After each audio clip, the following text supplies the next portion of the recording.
ကဲအရင်တစ်ခေါက်ကဇူလိုင်လအတွက်နက္ခကံကြမ္မာဟောစတန်လေးကိုစိတ်တိုင်းမကြလို့အခုဆီယာမကရာသီကွန်တွေရဲ့နက္ခဂျူတွေနဲ့ပတ်သက်ပြီးတော့ဇူလိုင်တစ်လစာဟောပြောပြီးမှဖြစ်ပါတယ်ပထမဆုံးနံပါတ်1ကမိတ္တရာသီဘွားတွေဖြစ်တယ်မိတ္တရာသီဘွားတွေကမတ်လ20ရက်ကနေစပြီးတော့ဇူလိုင်လ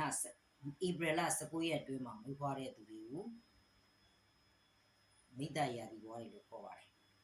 ဒီမိတ္တရာသီဘွားတွေကဒီဇူလိုင်လဟာသူတို့ရဲ့ရွှေရောင်အနာဂတ်တွေပဲเนาะဒီဇူလိုင်လမှာကိုယ့်ရဲ့စိတ်ခွန်အားတွေငွေကြေးပိုင်ဆိုင်မှုကံတွေရရှိတဲ့အပြင်ကို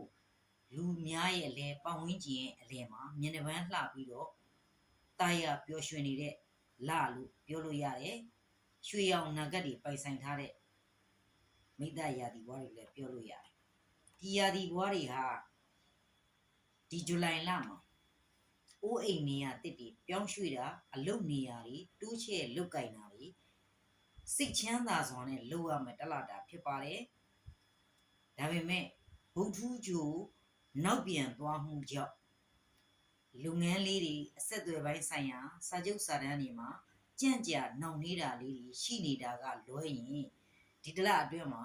စနေနောက်ပြန်သွားမှုရဲ့ကံရောက်ဒီမိတ္တရာသီဘွားတွေဟာထီကံအလွန်ကောင်းတဲ့ဇူလိုင်လဖြစ်ပါတယ်အဲ့တော့ဒီလာမဲ့ဇူလိုင်လ15ရက်နေ့ဟာတနင်္ဂနွေဂျူမင်းကြီးကပြောင်းရွှေ့တော့မှာဖြစ်တာကြောင့်အလွန်အရေးကြီးတဲ့ပြောင်းလဲမှုတွေနဲ့ကြုံတွေ့ရမှာဖြစ်ပါတယ်ကောင်းတာတွေကြုံတွေ့ရမှာပါเนาะဒီအချိန်မှာတနင်္ဂနွေဂျူနဲ့ကြာသပတေးဂျူနှစ်ခုပေါင်းစည်းသွားတာကြောင့်အလွန်ကံကောင်းတဲ့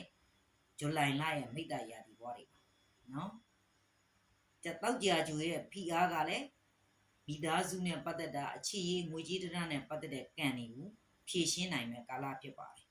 အဲ့တော့ကိုယ့်ရဲ့ပတ်ဝန်းကျင်မှာမပြေလည်တာတွေဖြည့်ရှင်းနိုင်မဲ့ဇူလိုင်လလို့ပြောလို့ရတယ်အင်္ဂါဂျိုကလည်းလက်ရှိမှာတည်ငြိမ်နေတာလက်ရှိမှာတည်ငြိမ်မှုကိုပြထားတဲ့အနေအထားမှာရှိနေပါတယ်ဒါကြောင့်မလို့အတိတ်ကဖြစ်ပျက်သမျှတွေပြန်ပြီးတော့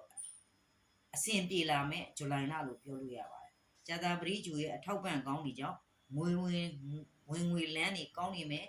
ဒီဇူလိုင်လရဲ့နောက်ဆုံးပတ်ကစပြီးတော့ကံကောင်းခြင်းတွေစတင်ခံစားရတော့မယ်ကာလလို့ပြောချင်ပါတယ်ဇူလိုင်လပထမပိုင်းမှာအတိုက်ခံခက်ခဲလေးတွေကြော်လွှားပြီးတော့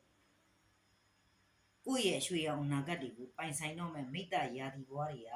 ဒီလအတွင်းမှာပဲလူမှုအကြီးအကဲပိုင်းဆိုင်ရာတွေနဲ့ပတ်သက်ပြီးတွေ့ဆုံအဆင်ပြေမှုတွေ